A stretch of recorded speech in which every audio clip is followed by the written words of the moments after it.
Alright guys, what's going on, and welcome back to the Evans Garage. Today I have a little bit of a different video for you. It's not actually a video that I made, but I'm uploading a video for my buddy John. He was working up in the Yukon for about the past half year, and he was on his way back down to Victoria, and ended up blowing his rear axle. And he impromptu decided to change his rear axle from a Dana 70 over to a Dana 80, and he kindly decided to video the process of it. So what I'm doing here is I'm uploading the video that he took onto my channel for him, and then that way this will benefit all you guys. So enjoy the video, and hopefully there's a bit more of video to come from him. We've got a little bit planned for work to his truck, and then I want to do a bunch more work to Old Blue, and then on my red truck as well. So there's no shortage of videos to come in the future. So thanks for watching. Cheers.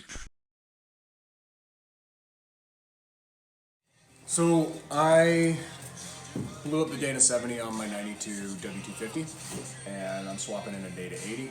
I had a bit of trouble finding information about it, so I figured I'd make a video, kind of let you guys need to know what you need to know. First thing is, if you take off your diff cover and that's on your magnet, you know you're in trouble. What I did is I towed too much for too long, and I blew all the ends off the spider gears. They're basically just shafts at this point.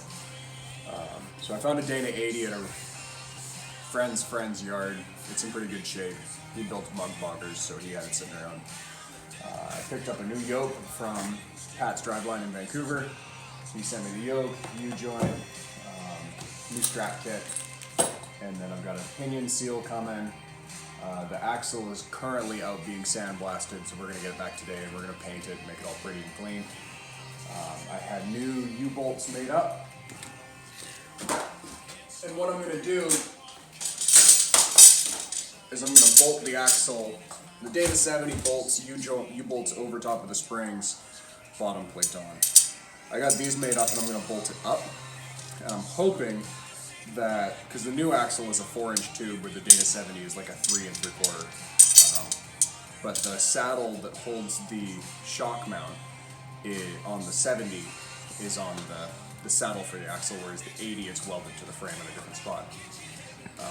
So what I'm going to do is I'm going to try to use the same saddle with these U-bolts and bolt it up, and then that saddle will be in the same spot, and I'll have the same spring mount.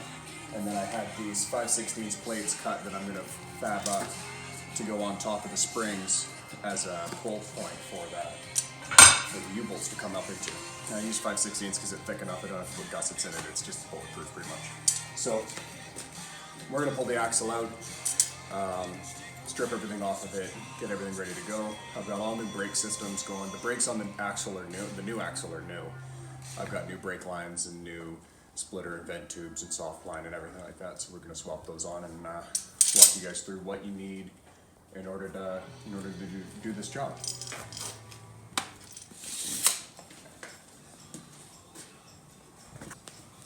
So the stuff you'll need to do the 80 swap is you're going to need U-bolts made up. I had mine, it's a 4-inch tube, so 4-inch radius with a 18-inch length, and that gives you plenty to cut off afterwards. This steel is a top plate. This is bigger than you'll probably need, but I've got a set of airbags, and I want to have the airbag plate mount to the bottom of these as well. So what I'm going to do is I'm going to take the airbags off, build this plate so the airbags will fit. The bottom mount fits on top of it and raises the whole system up, gives me room for the nuts. So I got this in 6-inch by 12-inch sections, and then I can cut it down and make it fit whatever I want. That gives me plenty. You'll need a new pinion yoke. Well, I need a new pinion yoke. Yours might come with one. If yours doesn't come with a pinion yoke, you're going to have to use the nut, and the nut is 1 7/8", so you'll need an 1 7/8" socket. I recommend one of these because they're amazing. I'm replacing all the brake lines on the axle because the ones I've got are in rough shape, so I bought 30 feet, 25 feet of 3/16 brake line because Lordco didn't sell by the foot at the time.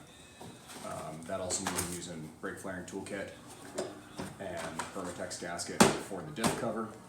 I've got paint here, paint the axle. This is brake fluid because we're going to do a full flush of the brake system while we're there. Gear oil and limited slip differential additive. And that's just 75/140 rear differential, high void gear oil.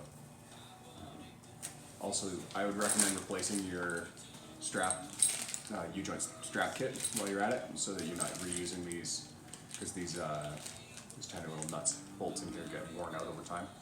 So while you're in there, you're doing all the work, tearing it all apart for like 15 or 20 bucks.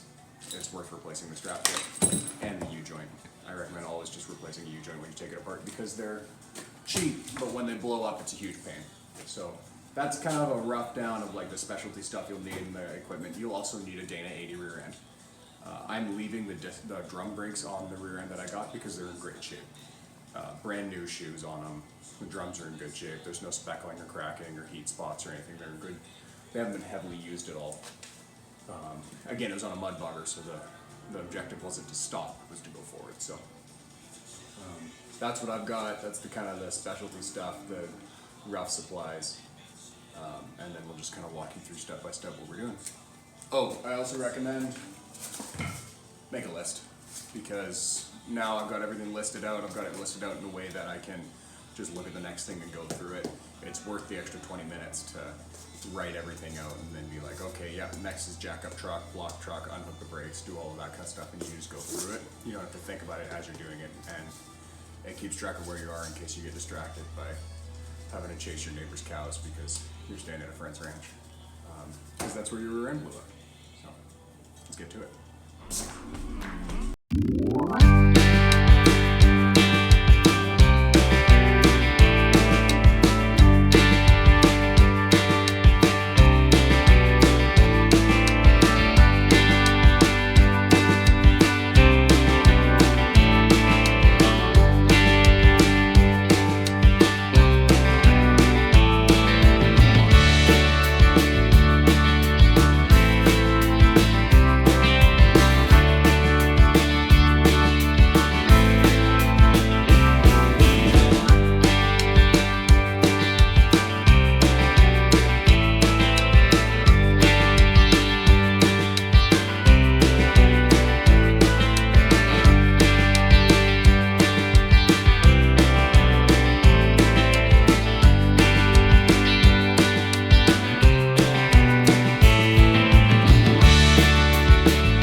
Got this one back from the sandblaster. The guy did a really good job, cleaned it right up. Before I sent it out to him, it didn't have a yoke on it, and I stood it on end and just poured some Super Clean or Purple Power, you can get them from York or Canadian Tire.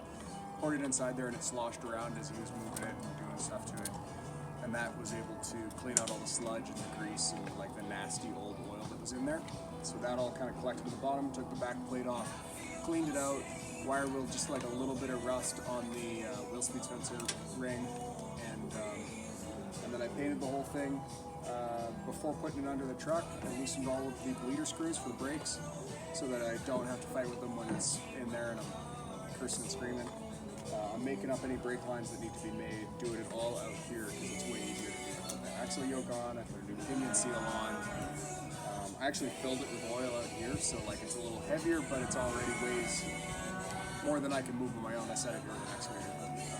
So yeah, I figured do as much as you can outside before going inside and having to fight underneath the truck. So yeah, so this is just a visual, like a visual comparison of the size difference between the two. You can see the Data 80 is much bigger. It's got the 4-inch tube, whereas the 70's got a 3.5-inch tube. This is an 11,000 pound rear end. This is 7,500 from factory. Dodge derates them when they put them on the trucks, but that's what they're factory rated to.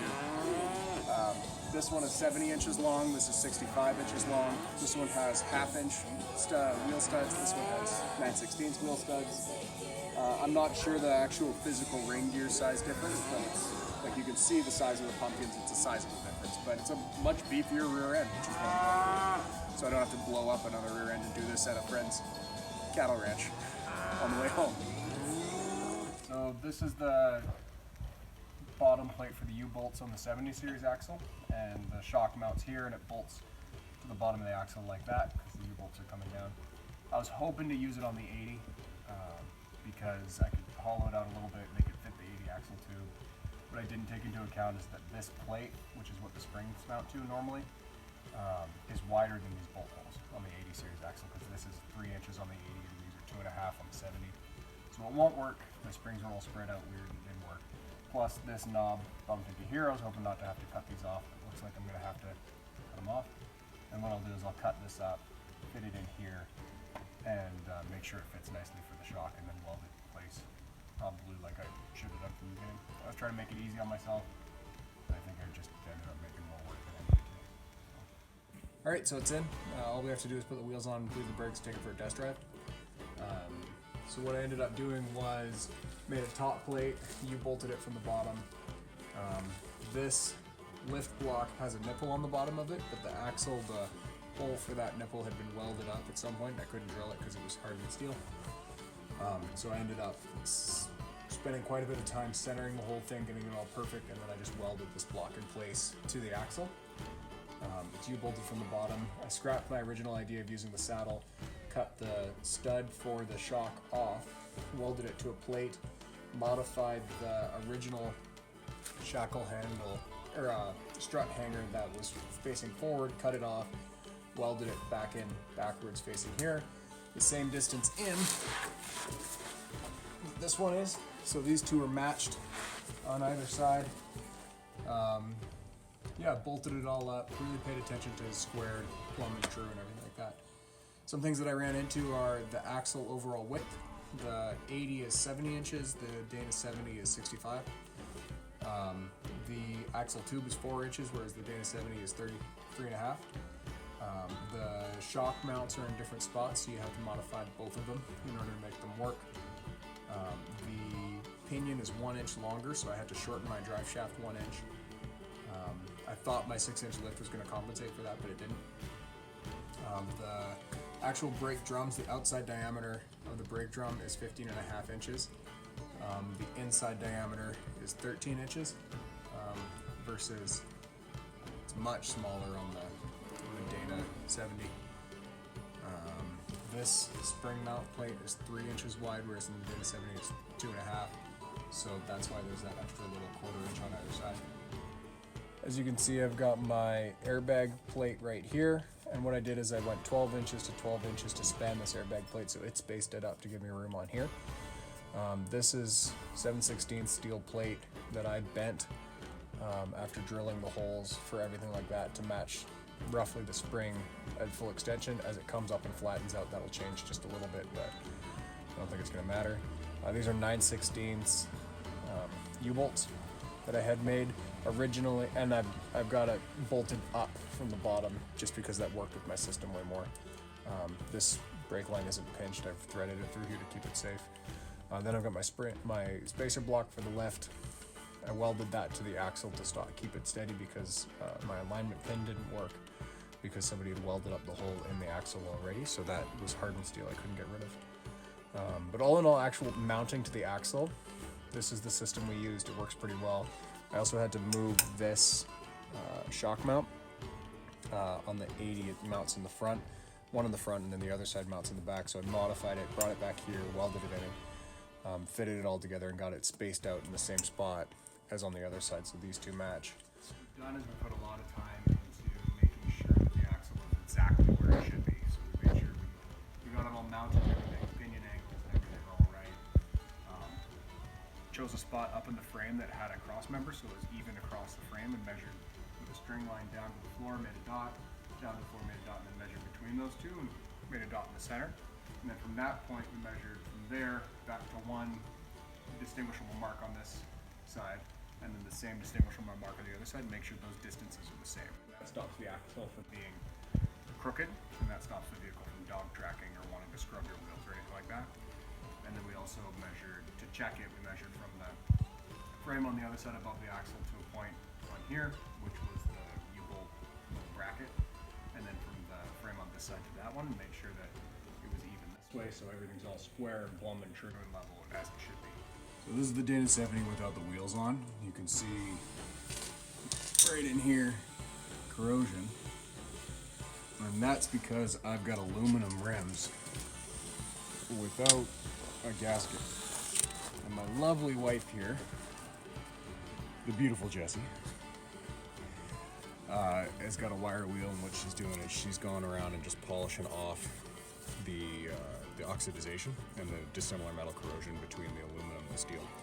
What I should do is have a little Teflon gasket between the two, or HDPE or some sort of plastic gasket, and that'll just keep those two apart.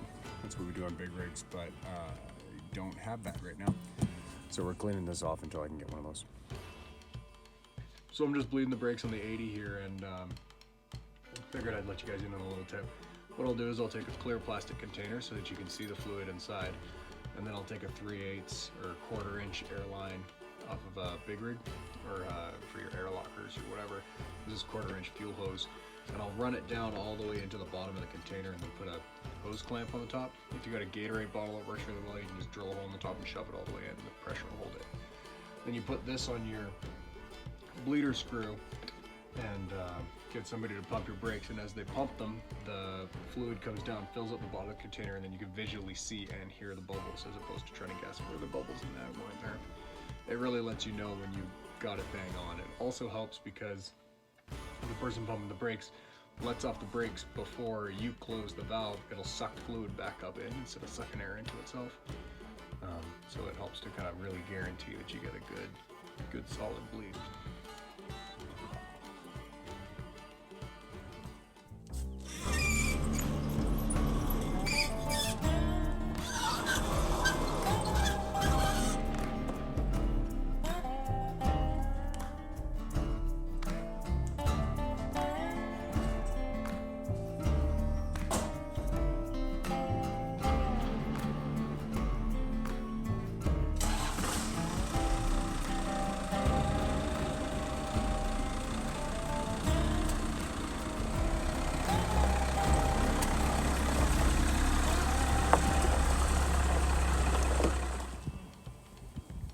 Alright, so I got her all buttoned up with the help from my lovely wife. We bled the brakes, got the airline or the vents coming up, and everything's good. Torqued the U-bolts, torqued the lug nuts, retorqued the U-bolts, retorqued the lug nuts after our test drive.